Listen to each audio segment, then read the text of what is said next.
Sup gamers, Randy Potato here with a hero tier list for the new Kingdoms game mode in Darkest Dungeon 2, including the new Inhuman Bondage update with Abomination. I did do a hero guide a week ago.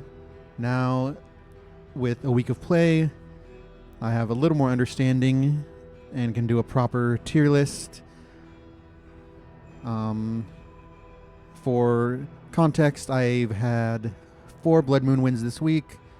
I also have maybe 100 hours or so in testing for Kingdoms, along with 3,000 hours just in regular Darkest Dungeon 2. So how do I rank Kingdoms in Heroes? Heroes and Kingdoms. So the main priority for me is that they're strong out of the box, because the hardest part in the game for me is that early game and that Escalation 2 Siege Wave.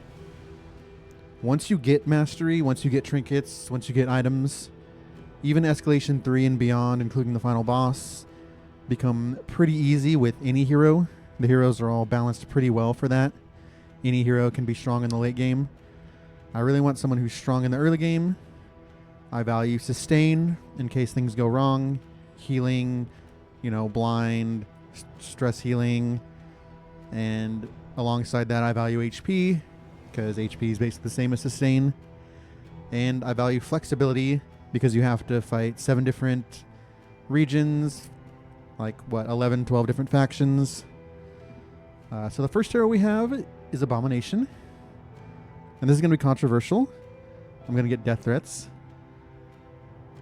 I put Abomination in B tier. Now, Abomination is great. Has a lot of hard counters on the Beastmen themselves. And is an absolute monster once you get him going. But that is my main problem with Abomination. It takes him a while to get going. Let's go ahead and go to his skill set. So, in Kingdoms, if you're playing on Stygian or Blood Moon, he starts with 2 hero skills, Transform, and 2 beast skills. If you're starting on Radiant or Normal, he gets Absolution, which makes him quite a bit better. But the problem is, 1, these skills aren't that great. Beast Bile and Ichor struggle a little bit against the Beastmen because of the inherent dot resist. So basically you're looking at Manacles and Beast Bile, Manacles, Ichor, Backlash, Ichor. These are all good skills, but unmastered, they're okay. Combo is good, removing crits fine. Pull 1, Disruption is very good in most places, but Pull 1 or Knockback 1 isn't that great. Now, once you get upgraded, you're pulling 2 with a combo and doing okay damage and removing strength, which is a key component of the Beastman mashes. And when you're getting your Backlash stun, your knockback 2. These are incredibly strong abilities. The problem is, like I said, the early mastery investment. You start out the run with 2 mastery. You do start rolling into mastery once you finish the quests, but you don't finish the quests till around Escalation 2, the turn-in quests in general. So you still have to go through those early days without this. Same with Transform. So Wanderer's best damage, his best use case, is nuking enemies with Vuln. Rage is very good. It has good targeting. You can hit any of the front 3 ranks, no cooldowns or anything. But you need a Vuln for it to matter. And to matter against big enemies, you need the Strength token, as well as saving 1 stress on average for your team, which is another reason I'm not a huge Abomination fan in the early game. Stress is a problem in the early game. In the late game, nobody cares about stress. You have it handled. Early game, this Transform stress is pretty bad, meaning, again, he's a Manacles or Backlash bot, just like in DD1, except without the stun. So in most fights, you're just pulling people at random in the early game. because you're not really happy with transforming. And once you do transform, Maul is meh. Like, you don't really put Maul on, right? It's kind of cute against block, but in general, like, you don't really need this. This is also literally just pick to the face, except you gain stress and have to transform and all that nonsense. Like I said, Rage is what you do, and Instinct is what you do. That's Slam. Instinct, you can get the stun on crit. So again, this is something you really need to upgrade. Plus the pull 2 is pretty important. Again, Instinct is amazing. These are the 2 skills I like to start with. I'm somewhat happy with Abomination if I start with these 2 skills, especially against Beastmen, since this removes all the riposte and you can humiliate the tribe walkers. Slam's also pretty good because it makes him rank flexible. Although, really, you're not that rank flexible. Like, you can be in rank 3 or 2 or 1 if you're not doing any of the blight nonsense. And Rake is okay. You can do some decent damage, but again, you don't really need AoE. And it takes a little to get going. And generally, when I transform, I just want to get in, get a kill, and get out. So let's look at all the mastery you really want to make your Abomination strong. Like Manacles, you want Manacles upgraded. You don't need it as much as the others, but it doesn't really matter against Beastmen until you get that remove. You get that remove strength. Until you get that pull 2, it doesn't matter against a lot of enemies. Same with Backlash. The block is cool, but you really need that upgrade to get the stun going, get the big knockback going. You need Absolution unlocked. You're never starting with Absolution unless you're on the lower difficulties. So that's, generally you have to unlock one of these skills. So that's 1 mastery, then 2 mastery to upgrade them is up to 3, then 4 mastery. This doesn't really need an upgrade, but it's good if you get an upgrade. You really want an upgrade here to get your Rage going. That's 4. And then 5 to get Rage mastered. 6 if you don't have it unlocked yet.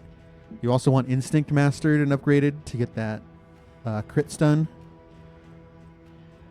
Or you have to unlock a few of these because you really want more than like 2 beast skills.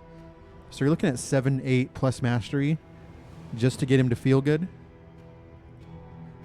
The one benefit, as in with all heroes in Kingdoms, is he's very good as Wanderer.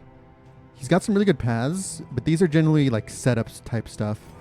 Like Moribund does nasty damage, but you really want Duelist that can give him stress. Fiend is honestly just not that great for me. With the extra stress given, it's just a solid path, but not really something I need. Unchained is pretty interesting because you get, of course, the healing, but there are a lot of healers in this mode that I don't want to pay money to do this. Again, I actually feel he's more of a Kingdoms or a Confessions guy because you can set up teams around him. Now, is he a great character? Potentially S tier once you get him upgraded? Yes, but so are a lot of other characters. Early game, I like to leave him on my bench. And then it's kind of, am I upgrading the characters I've chosen as my first 4? Or am I, dumping 8 mastery into a character that I haven't started with? Which sometimes you do. Sometimes you don't. Pretty good in Sieges again because he's a specialist at handling the Beastmen. And the stress doesn't matter, obviously. But again, there are a lot of good Siege characters. Yeah, I just don't see him as a top tier hero because of these reasons. You're always happy to have him, but maybe not so much in Escalation 1. The next is our other new hero, the Bounty Hunter. The Bounty Hunter is interesting because, of course, they had to rework him from Darkest Dungeon Confessions because he was a temporary hero. So obviously we can go through his skills here. Collect Bounty is weaker. Ignoring Guard is very niche. Does pretty decent damage. You really want it upgraded if you want collect bounty to do damage. A lot of things want combo, of course. Basically every front attack uses combo. So sometimes this is a negative if you don't care about doing, 12, 14 damage. Mark for Death is like one of the main things you want for him. Even unupgraded, this is pretty decent because you can remove dodge. This is especially strong. The Beastmen don't really generate dodge, so this doesn't matter. But we can talk about the boss generating dodge. We can talk about the Sprawl generating dodge. There are a lot of enemies that do dodge. Combo is pretty good. This doesn't really become strong until you get into the upgraded tier. And this is where he works really well with Abomination. You get the Vaughn. You remove all the dodge in that case. Then you can just nuke any target. It's also, obviously rank flexible. You can use it in any rank. Bounty Hunter is actually pretty usable anywhere 1 through 3. So that's points for him. You have Come Hither. It's a pull. It's a combo. Doesn't really do much else. Pulls are good. But generally I don't put this on my bar. And really you want it upgraded. Again, pull 2 is infinitely better than pull 1. It's not infinite, Randy, but it's good. Caltrops is basically this mode's Plague Grenade, except even better when it's upgraded. You get the 3 dot immediately. It does have the cooldown, just like new Plague Grenade. You get the regular piercing with combo. Upgraded is a lot more interesting, mainly because of the 2 speed debuff. So, you Caltrops them, they're going to move last. Then you can just nuke them. Or you can pull them with the new dot res, or the new move res. Flashbang, again, something you really want to upgrade. So you can get this blind, so you can get stuns. Otherwise, daze is okay, like early game. You can do some double daze stun nonsense, because a lot of heroes do daze. But again, not anything spectacular out of the box. Stare down. So taunt is less useful than guard in this mode, just because of the rank targeting by the Beastmen. So while weak is very good, this is actually not my preferred way to play Bounty Hunter. He's got Hurlbat. You can ignore dodge when comboed. It's kind of meh. Deal some damage against target burning. So some utility again with Crusader or Runaway. But again, it's not that much damage, and it's okay. Again, this is a backline move, and you don't really want... I prefer my Bounty Hunter to be in 3 if he's in the back row, but occasionally you can be 4. No escape. This is one of 2 stuns. He does come with stuns out of the box. This might be his best utility. Even unupgraded, your no escape and your knockback, your uppercut, gets stun. Now it can't be used on round 1. So against like normal fights, maybe it's not as good. But against the Beastmen, you basically save this in reserve until they go berserk. And with the low stun resist of the Beastmen, not counting Rockclaw of course, this is basically a free stun whenever you want it. Just delete their berserk outright. Finish him. There's a lot of daze in this game, including enemies that daze themselves. Good reach with 3. Decent damage. You're just absolutely obliterating enemies. The execution doesn't matter against Beastmen, of course, outside of the claw. But this is even better than Bounty because you don't have to waste combo tokens. Again, we talked about uppercut. 2-turn cooldown. But again, you're mainly just saving this for your berserk stuff. Also good against certain enemies. You just are fine with it. Now, this is what I love about Bounty Hunter. Guard is the play in this mode. Because of the backline nukes that can't be taunted, Guard is the clutch move. Now, this is not as good a defender, obviously, because he only gets regular block. But he still gets the 3 guard when upgraded. This is why I actually like him in sieges as a siege captain. Base speed 42, by the way. So respectable not base HP. Slightly faster than Man-at-Arms. So he's a tank. He has the guard to be a real tank. My main reason that I do not put him in the top tier is because Man-at-Arms exists. And I like Man-at-Arms. Man-at-Arms does stress heal. And they're kind of redundant in the front row. I mean, Bounty Hunter does have a little bit of reach. But so does Crush has reach. And at base, it does basically the same damage. So I put Bounty Hunter in A tier. Very good siege captain, and that's what I primarily do with him if I'm not running Man-at-Arms, which I'm generally running Man-at-Arms. Does a lot of utility. He can guard just like the fighters. He's an excellent stand-in. He can stun on turn 1. Like I said, he's fine in your main team. Like, if you run Man-at-Arms, Bounty Hunter, that's fine.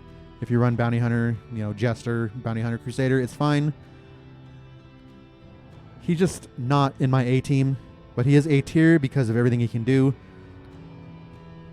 Next is Crusader, the Binding Blade DLC character.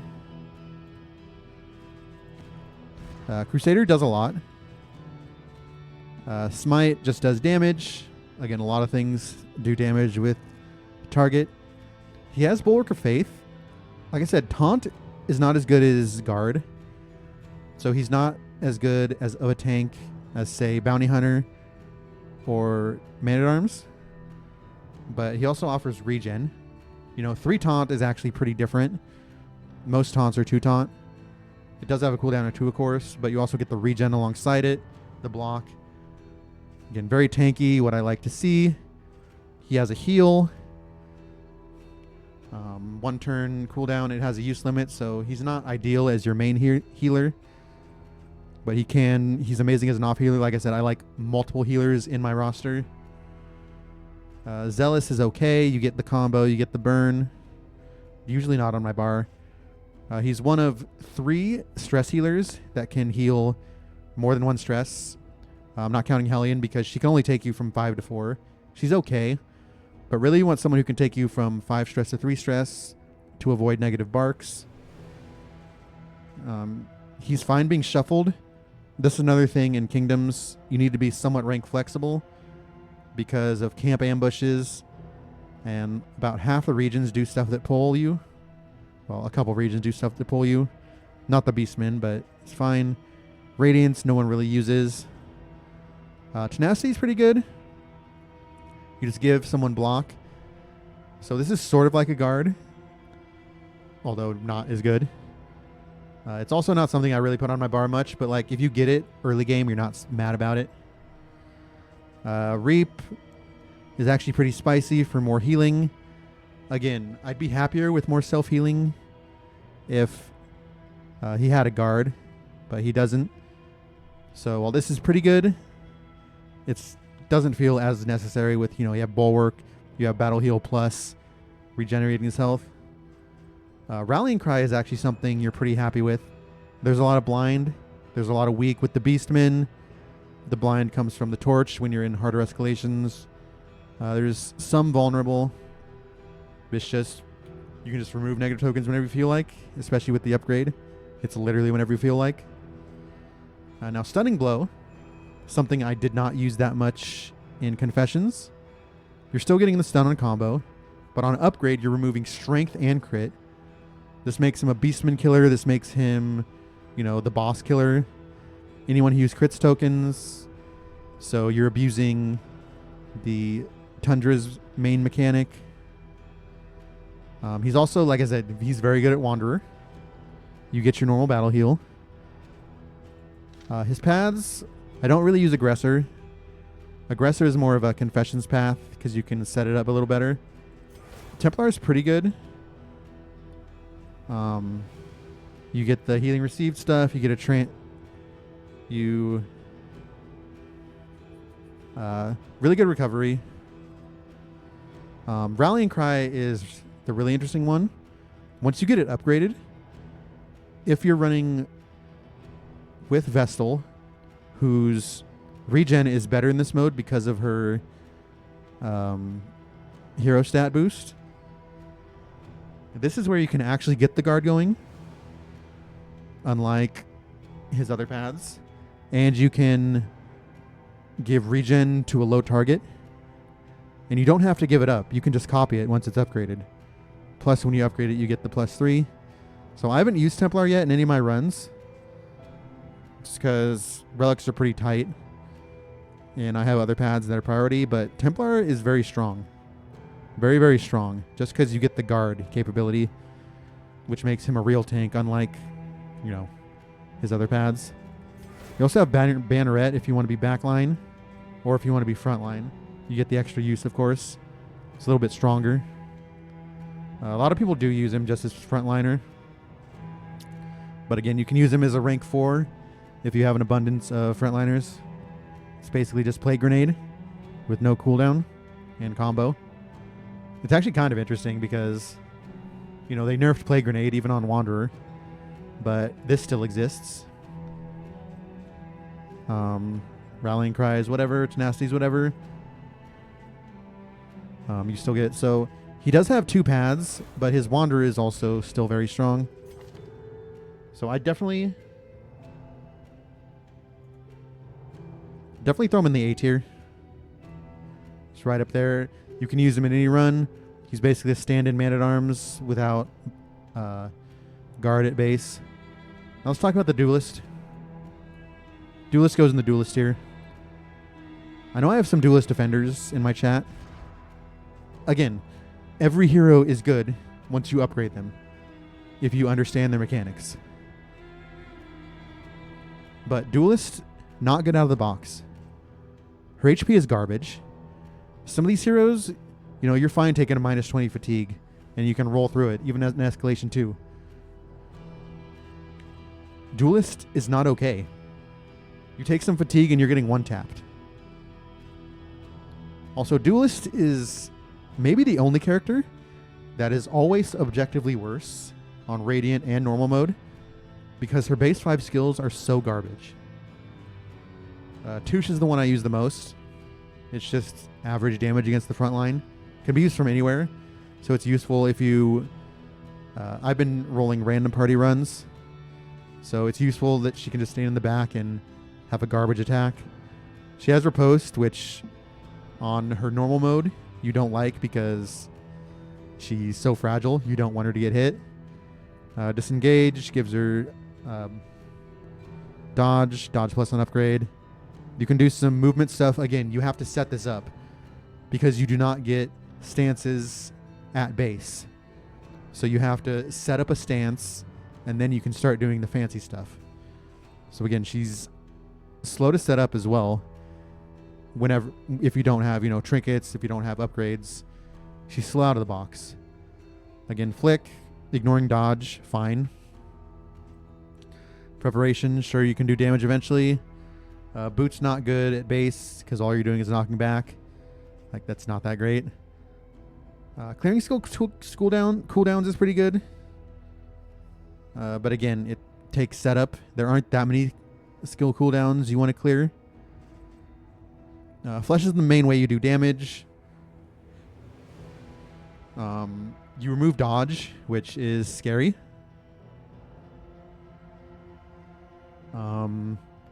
Obviously you do damage, especially, you know, you preparation. If you start out in aggressive stance, you know, preparation flesh, just flat flesh. The main problem is you need dance teams. And I don't really use dance teams as much outside of the Catacombs where you need to set up a dance team. So she's actually okay at the Catacombs, except she dies in one hit again. But, you know, you can do good damage here. And it, of course, can target rank 3. That's the best thing I like about Flesh. This is her best damage move. Her best usage overall is as a meditation bot. Now, if you roll a Duelist with meditation, you're pretty happy. You obviously want it upgraded because dodge minus is garbage. Again, the problem is you don't get the taunt unless you're in a stance. You don't get the riposte unless you're in a stance to start.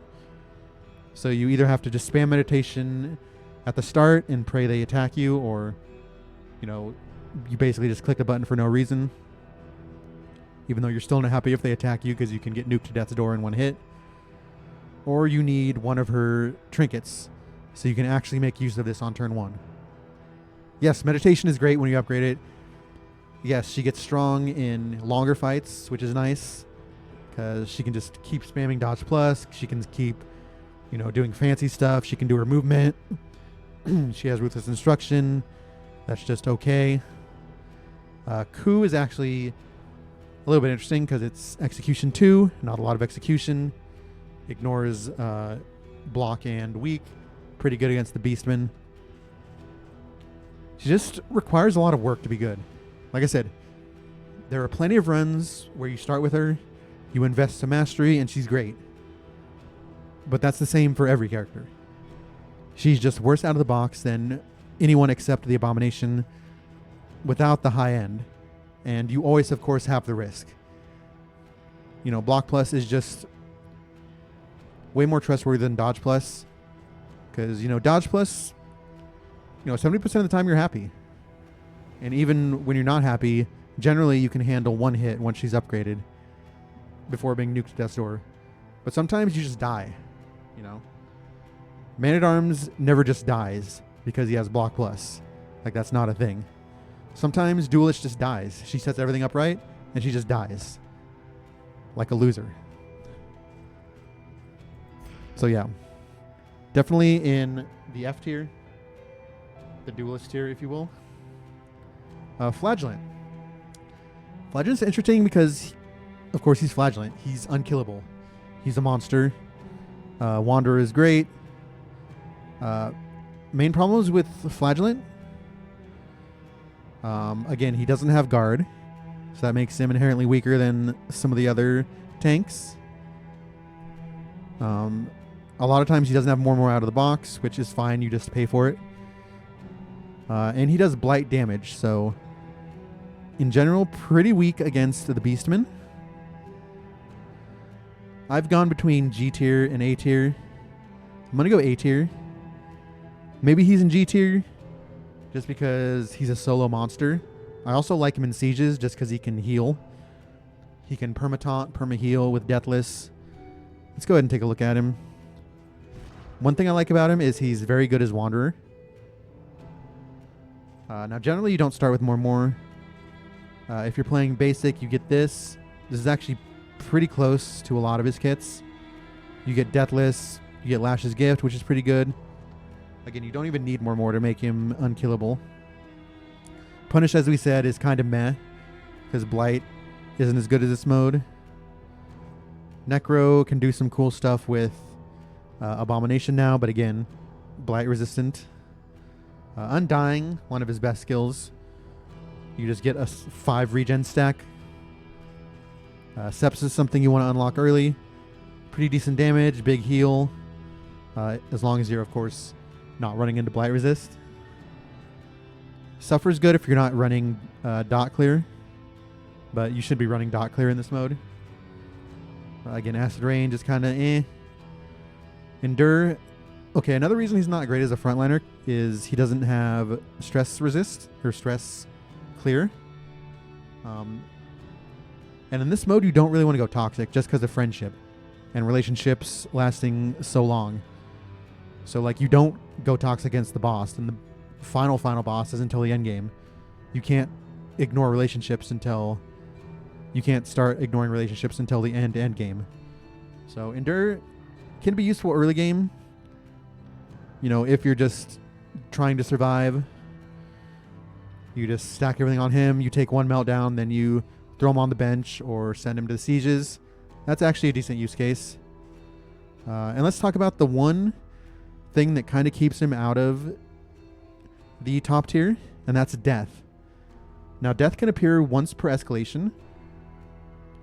You're kind of okay in escalation 1 if it's like later escalation 1. Of course, if you run into him, you know, the first day, you're just kind of fucked. But death can just fuck you up, just destroy your team. I mean, you all know what death is. Now, you're happy if you beat death, you get that early mastery. But sometimes it can just completely wreck your main team, and you have to change courses. And of course, in Escalation 1, you are going to every resistance encounter. That is the #1 node you go to. It's not like in Confessions where you're like, oh, I can go to this cultist encounter, I can do a creature den, I can, avoid things until late game till I'm strong. No. Early game, you are going to every single resistance encounter. You're going to 3 a region. Even in the late game, you're going to 3 a region because they're the only thing that spawns. Death is always lurking. And you are going to fight death. That's just how it is. And not all teams are equipped for death, so you have to specifically equip your entire team to play around this moron's mechanics. Like I said, sieges, just like Bounty Hunter, insane. He's going to keep your peasants alive, even if you're, running tier 2 against tier 3. Maybe he can be gamer tier just because he's flagellant, and flagellant is flagellant. Again, his toxic isn't as strong because you're facing blight resist. So just trying to kill by tanking isn't going to work against the final boss and against the tougher enemies in the game. So I'm pretty happy with just A tier. Let's talk about Grave Robber. I'm putting Grave Robber in C. On paper, she does a lot of things I like. She's rank flexible anywhere from 2 to 4. She has recovery. She has corpse clear. A few main issues with her. Let's go ahead and open up her kit. Let's talk a little bit about Flagellant. I don't run his other paths because his Wanderer is Wanderer. You can run Scourge for Deathless. You don't ever run Exanimate. Please don't ever run Exanimate. Tokens aren't really a major thing in this game, minus the weak. And I guess blind on low levels. So yeah, Maniac. Just run Wanderer. You don't have to pay for it. So Grave Robber, block is okay, but I don't really like her in 3 because I have a lot of heroes that want to be in 3. Again, another hero that takes up crit. The only problem here is her crit isn't guaranteed. So most of the time you're using combo. You're like, all right, I'm going to take a guaranteed 50% damage. All right, I'm going to take a guaranteed stun. She's just a YOLO bot. If you upgrade this skill, great. You get to do 12 damage 80% of the time. And use up a combo token. Fantastic. Flashing daggers is okay. You're just doing damage. Her crit is kind of useful early game just because she crits a lot and you can get some stress heal off that. Poison darts, which I usually love for rank flexibility, just kind of meh against Beastmen. Her big thing, the main reason she's not in the garbage tier, I consider her way above Duelist, by the way. You have Absinthe, you have Corpse Clear with Dead of Night, along with Stealth to keep her from getting hit. She can do dancing stuff. It's not my favorite. But if you're going in the Catacombs, you're like, oh, maybe I'll put on her stuff.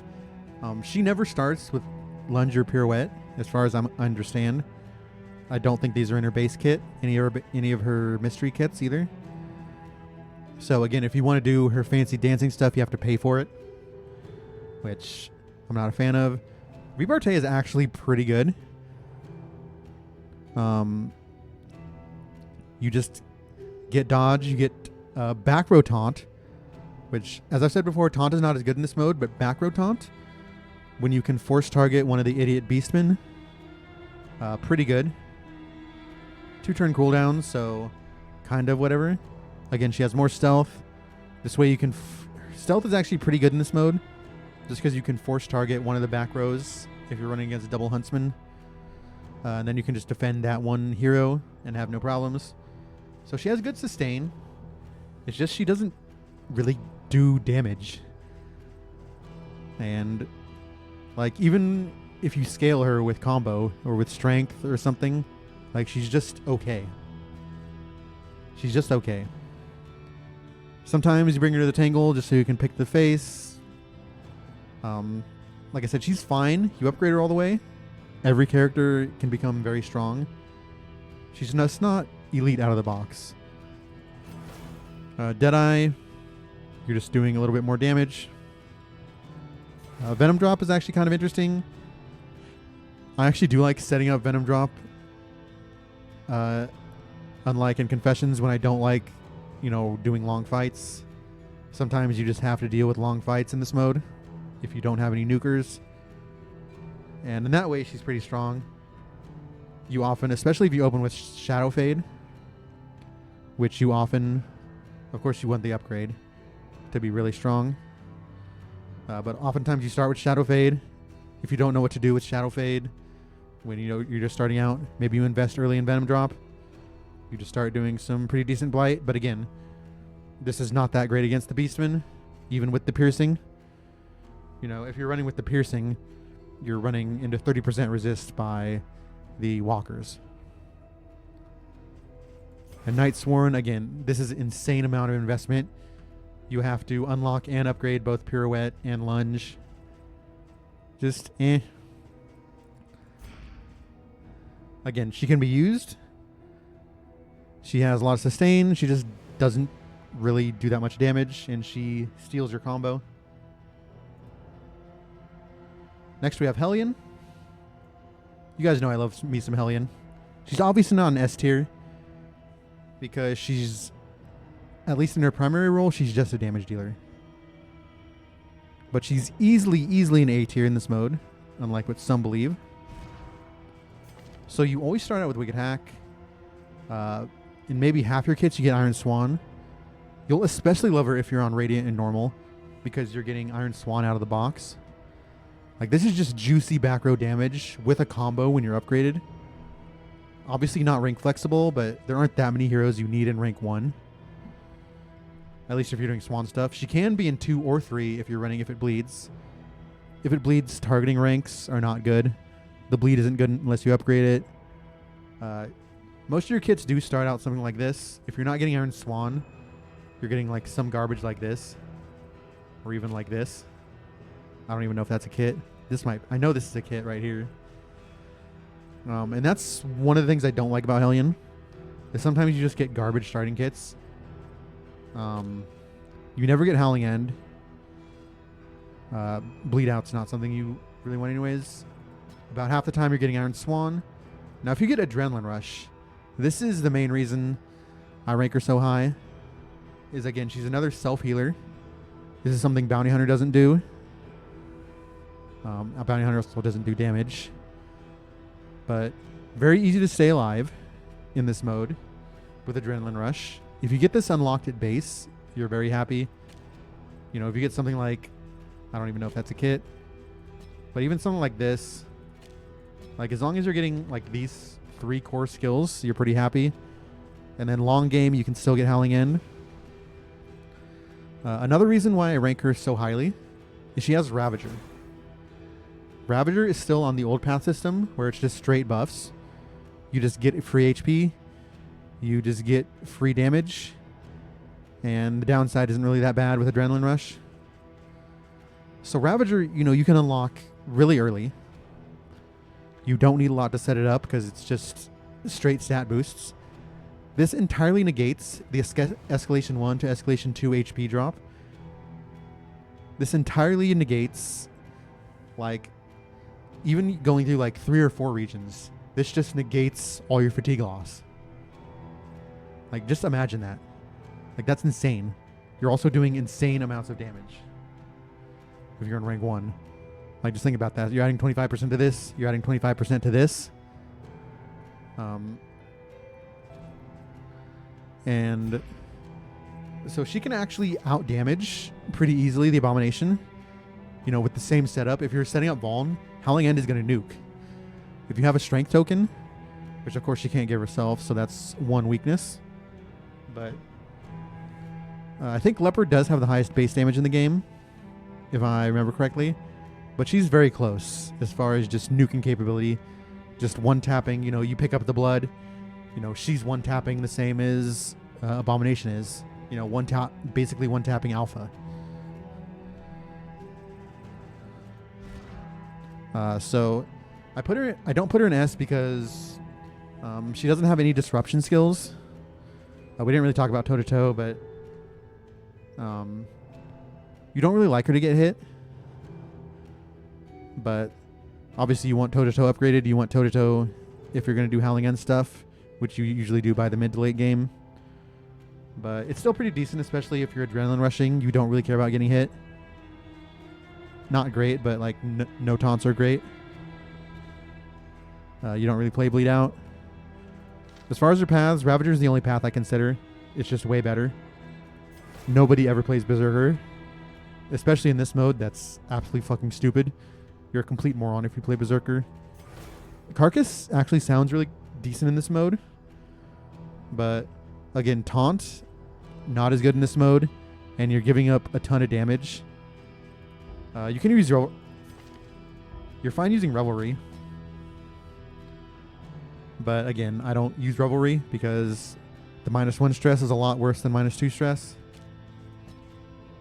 So overall, like I said, she doesn't have really any disruption at all, which is what keeps her out of the top tier. But otherwise, her HP, her self-heal, and her scaling is what puts her in A tier, which I know is going to be very controversial considering the Abomination tier.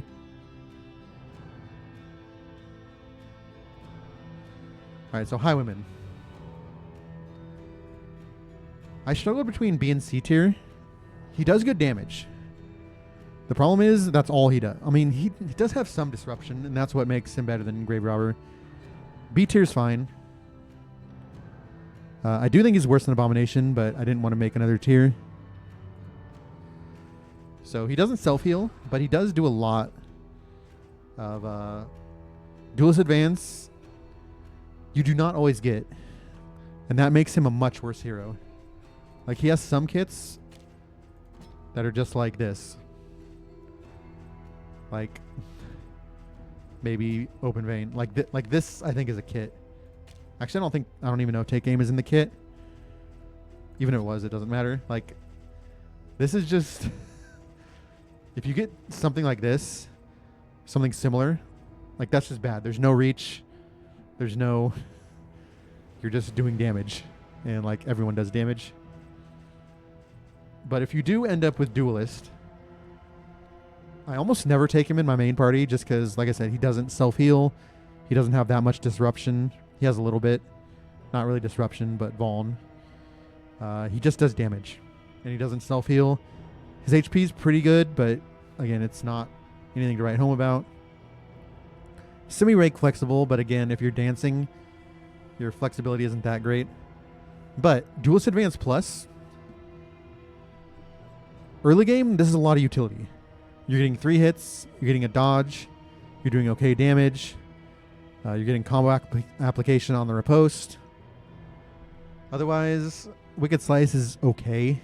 Execution is okay. The crit rate's good. Pistol Shot. Stun when combo is actually good, if you can get back row combo. A few things do back row combo, you know, Artillery, Blinding Gas. It's not my favorite. It doesn't do that much damage. So it's more like a late game thing. Point Blank's just something you need. It's not great, but it's something you need if you're running Duelist Advance and not running some sort of fancy dance team. Now, some of his better stuff. Double Cross. This is another enabler for Abomination or any nuker. Give him self-block. Very strong. And then 2 Vuln on upgrade. That's just very, very strong. I don't really consider Open Vein or Double Tap. They're just okay damage. He does have a mark similar to... the Cannot Gain is pretty decent against mainly Librarian and the dogs. Or against, like, the Flayer. So, I mean, sometimes you start with this and you're happy with it. Because combo is combo. I see him as a damage replacement guy for your main team, or as a siege captain if you don't have Bounty Hunter available. Just because he does damage, he does Vuln, he does combo. He's just middle of the pack at everything. And that's a lot of times... Sometimes you use him and you just end up having to upgrade him because you started with him and he's really strong. But he doesn't have the high rolls. He doesn't have the sustain. Just average. Next we have Jester. I've struggled a ton with Jester. My main problem with Jester for my own playstyle is when he's dancing, he doesn't play well with Surgeon, who is in my top tier. Spoiler alert. Otherwise, I think I'd still put him in A. It's really, really close. I think I put him in B. Just for... This sort of goes against what I said earlier with being strong out of the box. But I think he falls off a lot late game. And he's just not what I want in a back row. So the upsides, you do always start with Tune. I think every single kit has Tune. And this is an out of the box, unlike, Man-at-Arms who doesn't have bolster and whose bolster is not strong out of the box. Same with Crusader, who doesn't always start with Inspiring Tune. You're always starting out of the box with a -2 stress.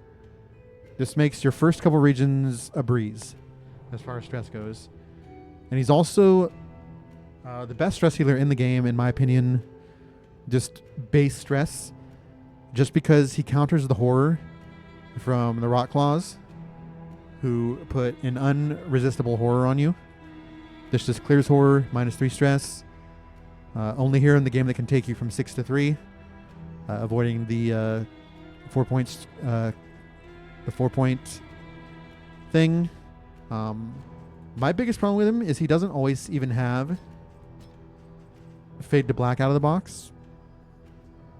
Sometimes he has something like this, which is kind of mid, or something like Harvest, something like that, or like that. Again, there are a lot of people competing for rank 3, and that's my biggest problem. You will never start with Encore, Solo, or Finale, and that's the only way you can really use them in rank 4 outside of dancing teams who want to do like intermezzo stuff. So the best way to use him is early on he's going to have Fade to Black and Razor's Wit. You just alternate here. Once you get Fade upgraded, it's a combo. So you have a lot of combo generation with decent reach. The damage is okay. That's another reason I don't like him that much. He does decent stuff, but his damage is just okay. So if you're not using him specifically as a stress healer, he's a little underwhelming without Encore or his nukes. Echoing March isn't good without a path. When I didn't mention his paths because none of them are really anything to write home about. Sharp Shot is just, I don't pay that much to do average damage. Yellow Hand is the only really interesting one because you, I guess it's minus bleed dealt, so it's again not that great. He just doesn't really have paths to me. All right, again, Jester. HP is bad. This is another reason I put him in the lower tier. He suffers from escalation. He obviously has dodge generation, but it's dodge minus and only on upgrade. Now these are interesting, obviously. A lot of things in this mode shuffle you. Not the Beastmen, but a lot of things. So you can play around with this. The problem is I just prefer Intermezzo if you're playing around with this, just because you get, you just get more tokens, more interesting tokens. And I don't really find the investment worthwhile. These two paths are too much setup, too specific for Kingdoms in my opinion. So this is the only path I really consider. You have the big damage finale, which is fine.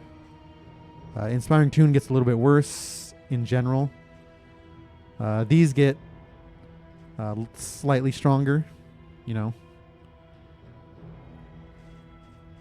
but again, I don't really pay that often. And he's not really that great at sieges. Again, he doesn't have any self-sustain. You basically want to start him in 2 if you're running him with a full roster of militia because you don't want to replace the arbalists. So you're just doing average damage. If your team is really combo hungry, he's okay. But again, there are a lot of ways to apply combo in this game. Again, Inspiring Tune is what I really like about him. And is that enough long term? I don't think so. Leper, go away. Leper at least has good potential, unlike Grave Robber's potential is pretty mid. Bright Points, you're big. Very big. Withstand is pretty cool. Again, Taunt, not as good. If he had a guard, he would be up closer to A tier. But Taunt, not as good. Intimidate, very good. Weakness is good, especially if you're hitting the back line, dealing with those beastmen. But again, his blind nonsense means you're not, getting Intimidate round 1 all the time. Purge is good because knockback. Chop, again, there are a lot of things that use combo in this game. His damage is great. 6 to 16, 6 to 12, 6 to 16 base. No crit, of course. Scales pretty easily. But again, there are a lot of things you want to use combo for. Do you really want it for a decent attack? And of course, early game, you're not setting up combo. You're trying to do stuff, early part of the fights. So a lot of times you start with this guy out of the box and you're just swinging into the air, doing nothing for like multiple turns until you can, get combo set up, get things set up. Another weakness, he does nothing in the back row. And he has no way to get himself out of the back row. And with camp ambushes, with a few regions that do pull stuff, he's very weak when he gets moved. And of course that makes him a weakness in the Catacombs as well. Again, big points, a lot of HP, big solemnity for the heal, but also weak dot resist. So sometimes, if you're running against like a lot of dot enemies, Rot Claw, even just, foul play, or you're running in the Sprawl or you're running in the Fetter, like sometimes you can't even out heal the dots. These skills are kind of worthless. You don't really run any of this stuff. Bash is pretty good.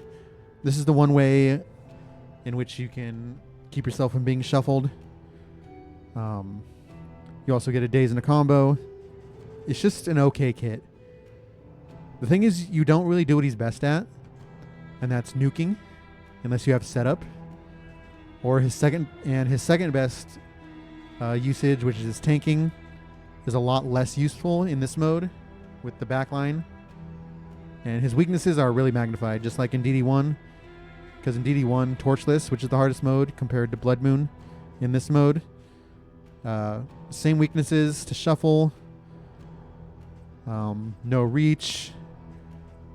As far as his paths, his best path in Confessions, in my opinion, is Tempest, which you don't want in this mode because of HP.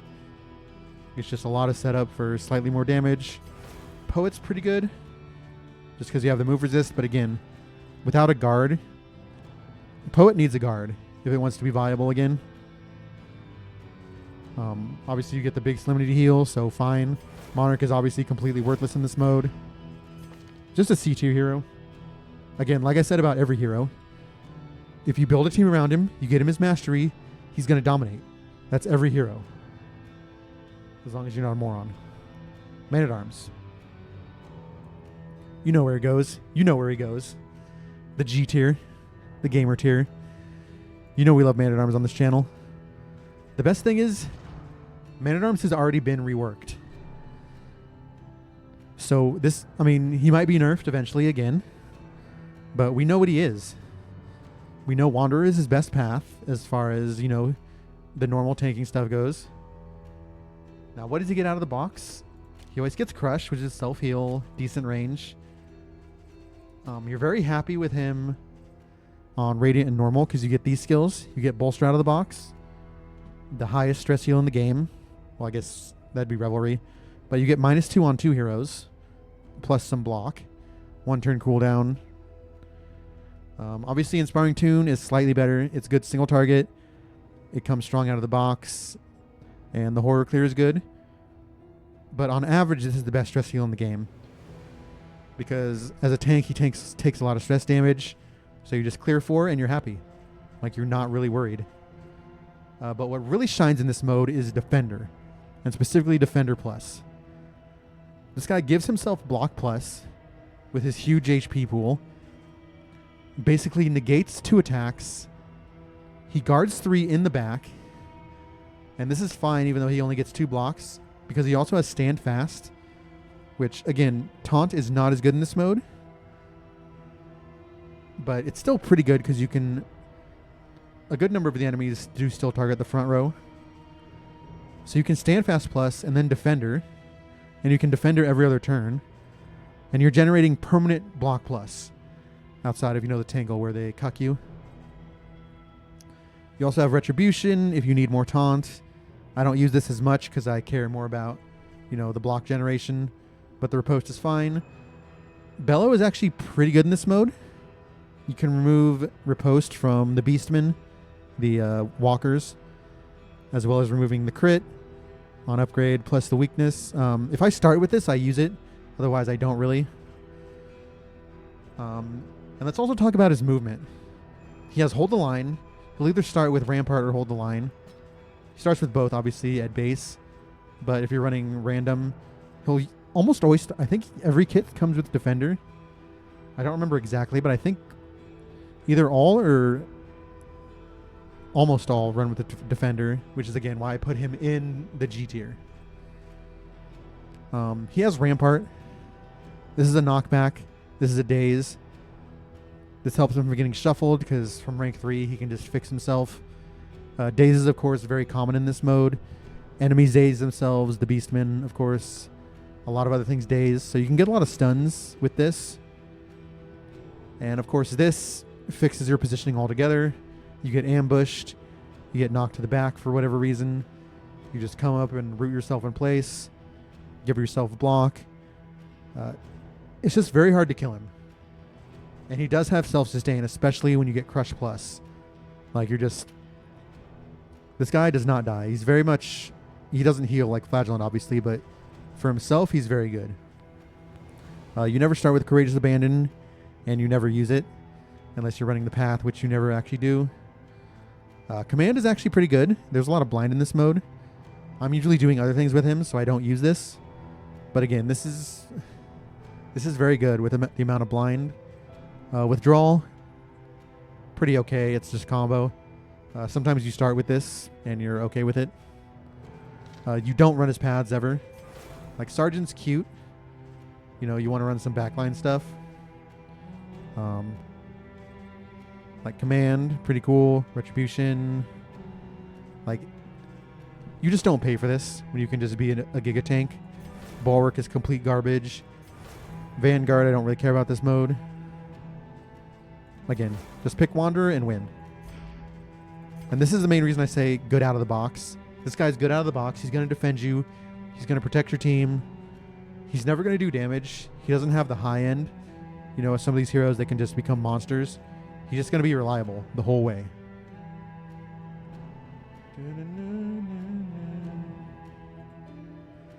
Alright, so next we have a Cultist. I'm slotting a Cultist in B. Honestly, it could be any 3 of these tiers, just depending on how it goes. So you always get the heal. He's another healer option. People hate on this heal, and that's because it sucks. But the one thing is, it doesn't have a cooldown and has no use limit. So, like, sometimes...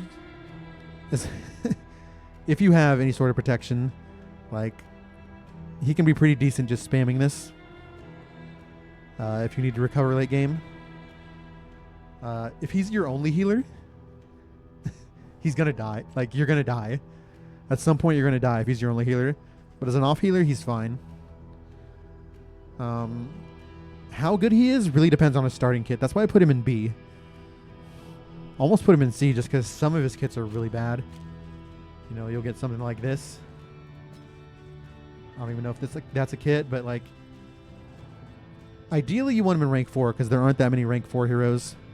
Ideally, which is why he's actually pretty decent if you're on Radiant or normal, because you'll get these 5 skills. Artillery is what you want. This is just solid backline damage. Once you start generating power tokens, you're getting stuns, you're getting combo. Weakness is insane. A lot of enemies do big damage. You can weaken them.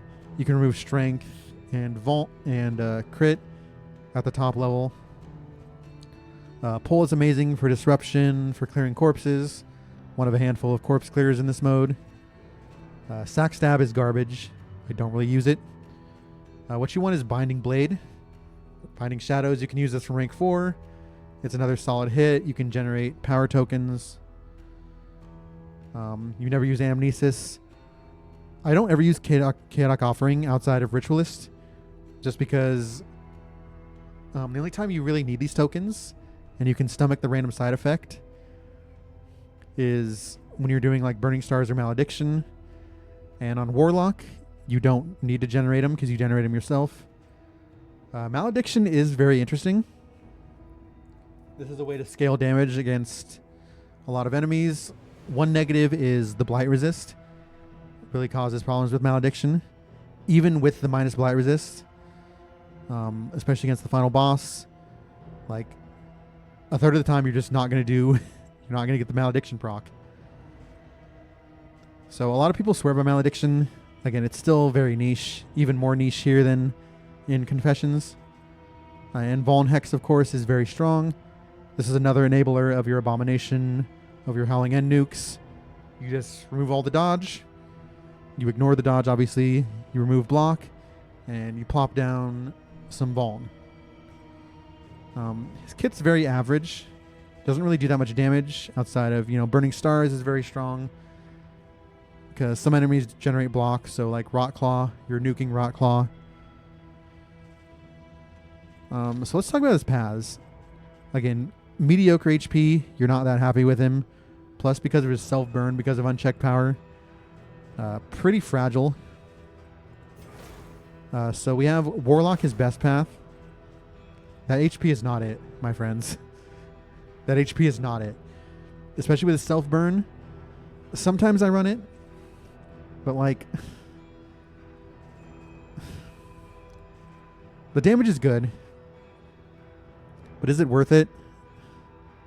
I don't think so. There are a lot of ways to do damage in this game.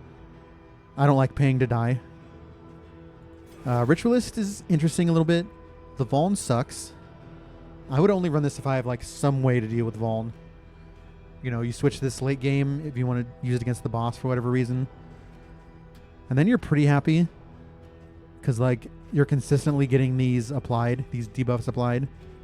I wish he had some sort of blind, but he doesn't. And then of course you have Malediction. You also have the healing is a little bit better. Obviously 0 to 66. Like on average you're just Omega healing. Then Aspirant I haven't really used. It's kind of interesting just because of the HP. The main problem is you still don't do damage, right? Like you're a little tankier and you're supposed to be doing damage with, stab, but you just don't do damage. So I basically never pay for this. Again, his best path, you're paying to die. And his Wanderer kit is just okay. Honestly, I'm like torn between B and C. But I think just having the heal option available, along with the rank flexibility, puts him right into B tier. You know where Plague Doctor is going, right? Like, for a fact where she's going. Okay, so you have Sustain. You always start with Battlefield Med. Every kit, you just get to remove dots. Just straight up remove dots. How insane is that? Plus a heal. The base starting kit is insane. I prefer using Stab Doctor. You're doing just okay damage. But think about it. You're a healer main. And you're doing okay damage. Like you're doing damage comparable to a lot of other damage dealers. And Bleed is one of the better dots in the game in this mode, as opposed to Blight. You have Blinding Gas. This is insane against Beastmen. You're just straight up nuking the back line, who's the most dangerous part of this game. And upgraded, you get a Daze too, which allows for a lot of nukes. I still don't use Ounce of Prevention. It's just not worth a turn press. Noxious Blast is garbage in this mode, but you always start with it, and it's sometimes okay. Like, as long as you're not going against Beastmen, it's okay. The only thing you're worried about with Plague Doctor out of the box, and I mean out of the box, like in the valley, is if you don't get Incision, and then you're not really doing much. This was the most talked about change, the Plague Grenade nerf. And the way I play Plague Doctor is I'm fine with this. You know, if you get it to start, it's still good as Wanderer. Like, you're still doing decent even with the cooldown. Another problem with Plague Doctor, but again, she only needs like half of her kit to be good. Like, sometimes you're just getting garbage like this. Well, you're always getting this. Like, sometimes you get garbage like this. Vapor sucks. It's not good. Like, don't waste an upgrade on it. And the upgrade is the only time it's even remotely viable. Disorienting Blast, however, can be good on upgrade. You know, you're getting multiple tokens plus stuns. I've actually made use of this. It's not like my endgame thing, but one of the better use of combos is the stun. So, you know, you can actually do really interesting stuff. You can go Blinding Gas into Disorienting Blast. So I find her quite good against the Beastmen, especially, along with being a great healer. Indiscriminate Science, still the best heal in the game. They love nuking you with negative tokens, so just get rid of them. Sometimes they stun you AoE, just get rid of the stun. Plenty of heroes, especially heroes I use, they generate positive tokens, so I can basically get myself a full heal whenever I want. No use limit. She also has Corpse Clear, which is pretty good. She never has this at base, I believe. I believe that she's locked out of this. She might be locked out of this too, but like, she's someone that is worthy of putting in your main team. Now, you talk about her HP. You're right. HP is a problem. HP is the reason Alchemist is dead to me. Along with sometimes you still can't get the Blight against, you know, specifically the final boss. But like, that HP is just not it. Physician is never it. Don't use Physician until it's reworked. This is why I love Plague Doctor. Solves her HP problem. Makes her a very strong stabber. That is a good attack. 5 to 11 with a 4 bleed. That's a strong attack with no cooldown. And with the 15% crits, pretty strong too. But look at these heals. You're getting buffed heals. You're completely negating, you know, 4 or 5 regions of fatigue.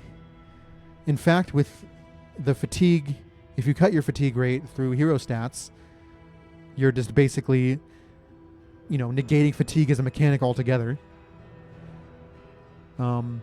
With her hero stat boosts, I haven't talked about much with the other heroes, but for her specifically, it does matter. Because you're getting healing boosts twice. So you're scaling this even harder. So this is another plus 20% healing given on both of these. You're just getting insane recovery. You're ignoring fatigue. And you also have, you know, it's obviously not, you know, Rage. It's not Howling End. It's not Chop. But you're doing very consistent, strong damage. Even up to the final boss. So, Plague Grenade, maybe the best hero in this mode, because she does more than Man-at-Arms. I would say probably is best hero in the mode. All right, let's talk about Runaway. Again, a lot of people don't like Runaway. She is great in this mode. I think she's great in Confessions too, but she is especially great in this mode. Let's talk about her. She always starts with Searing Strike and Firefly, a little bit redundant, but at least she's rank flexible to start. You want Firefly. You want her in the back row. There aren't a lot of rank 4 heroes in the game. She is a rank 4 master. She's even more elite. If you're on Radiant or normal, this is an insta pick every time. I don't care about her quirks. This is an insta pick every time. Because Smokescreen is the most busted debuff in the game. Base, not much to write home about. Boom.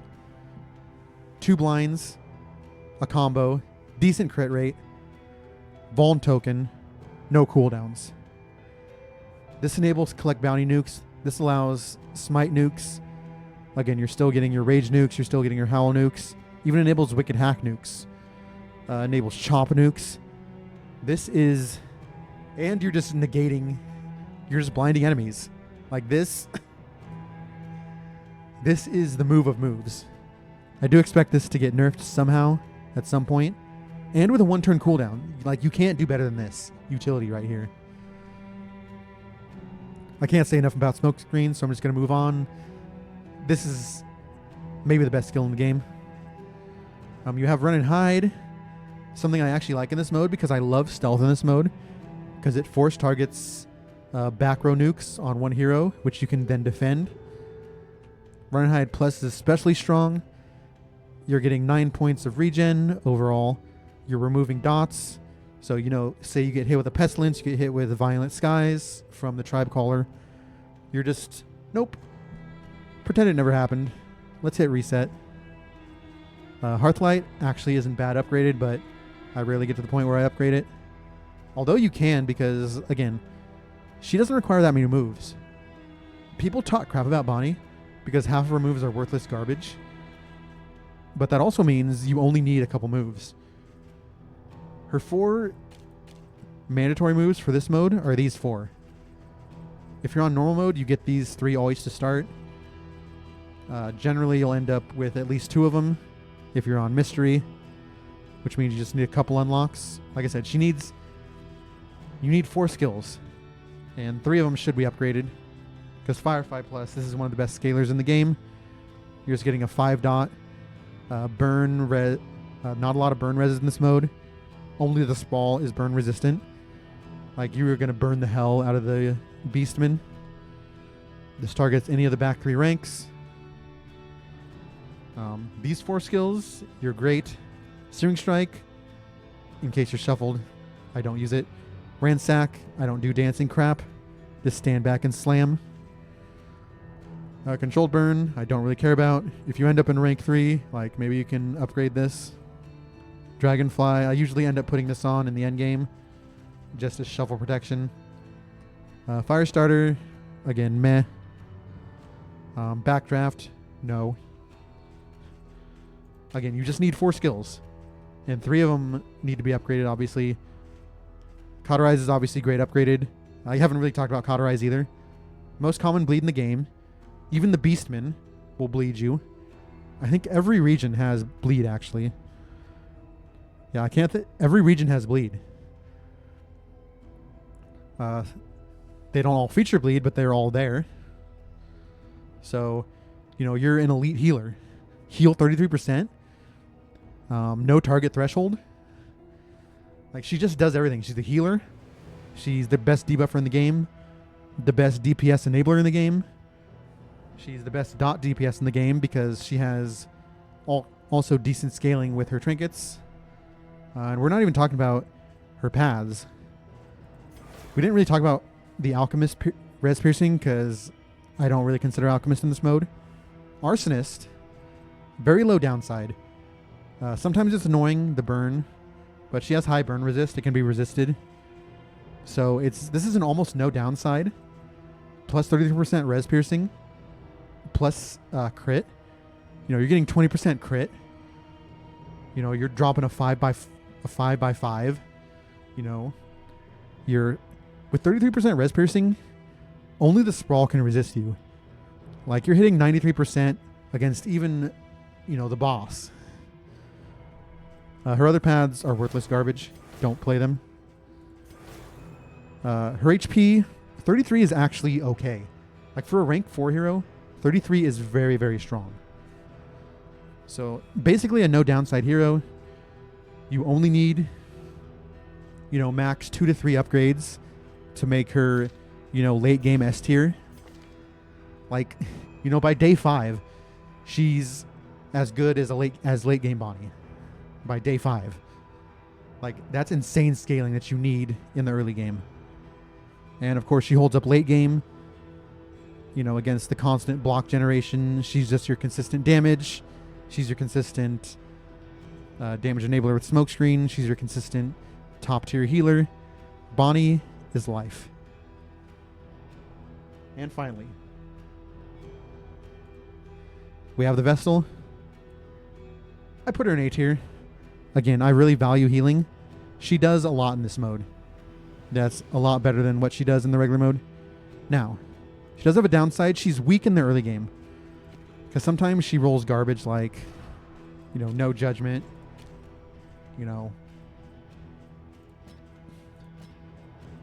Something like that. Doesn't make any sense. However, her base kit's actually okay. You're getting judgment, which is okay damage when you let it build up. Illumination, I've actually found a use for. Daze is pretty good. It's not something I'll unlock. But if I start with it, I'm like, oh yeah, I can just daze. Maybe I can stun with Disorienting Blast, which I did in a run recently. Hand of Light, decent reach. This is her setup skill. Just gives herself block. Again, she has very strong HP. So if you're in, whether in rank 2 or in rank 4, rank 3, she's pretty tanky. Her consecrations are interesting. If you don't know her consecrations, this will generate block on a specific target. Not a specific target, a specific rank. So you can just generate free defensive tokens. You can generate free strength tokens. You really want this healed or upgraded. But once this is upgraded, you're full healing. Especially when you're considering fatigue levels and how the healing works in conjunction with that. You get this upgraded, you're full healing. People don't like Divine Grace in the main game. But in Kingdoms mode, getting a full heal is good. She's... Administration is not as good as Plague Doctor, but if your Plague Doctor is resting for whatever reason, this is a decent alternative. Also removes stun and daze. So this is always good to have if you're running backline. I prefer her in backline. She just does more things. But she is reasonable as a bonker. Ignoring dodge and block is actually pretty strong. I did have a full run. You can actually check back to it would actually be in the live stream section. My last live stream, we did some bonking stuff. Did decent damage. Ignoring block and dodge is good. Hand of Light is good. Sanctuary, another main reason I don't really use this that much in Confessions. But remember, Guard is king in Kingdoms. So you're getting Guard. It's not as good as the Bounty Hunter 3 Guard or the Defender Block Plus. But you also get the Stress Heal.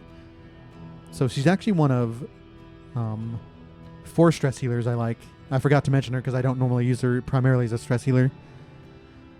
But she's one of 4 stress healers at Wanderer. And she often gets Sanctuary to start, so you just need an upgrade, unlike Bolster, which you often need to upgrade and unlock.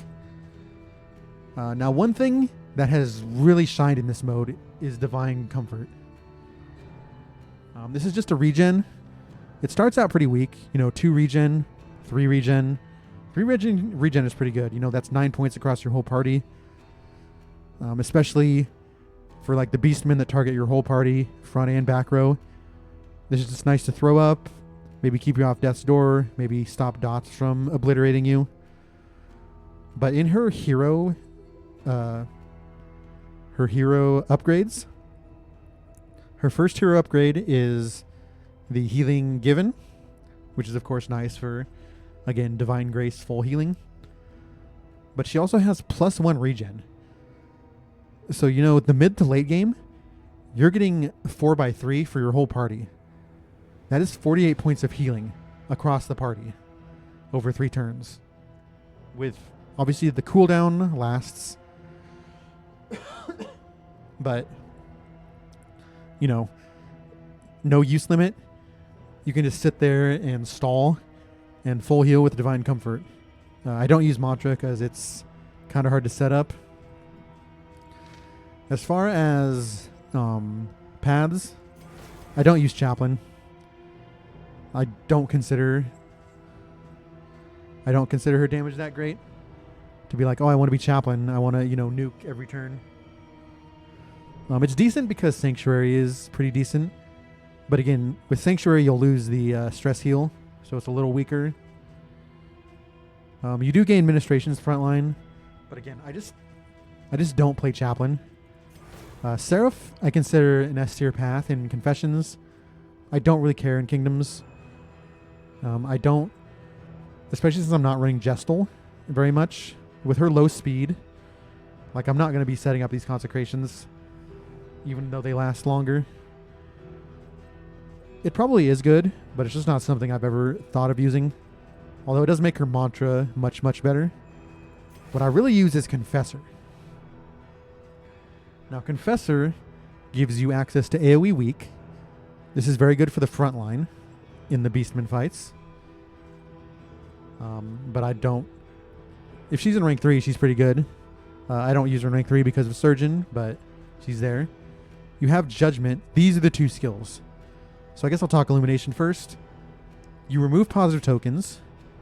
This is great, you know, removing strength from, say, the Beastmen, but especially in the final fight, when they generate lots of tokens, just wipe them away. And of course, it ignores dodge like it should. You can't say enough about this. Illumination is very good if you're Confessor. You also get Res Piercing if you have the build-up.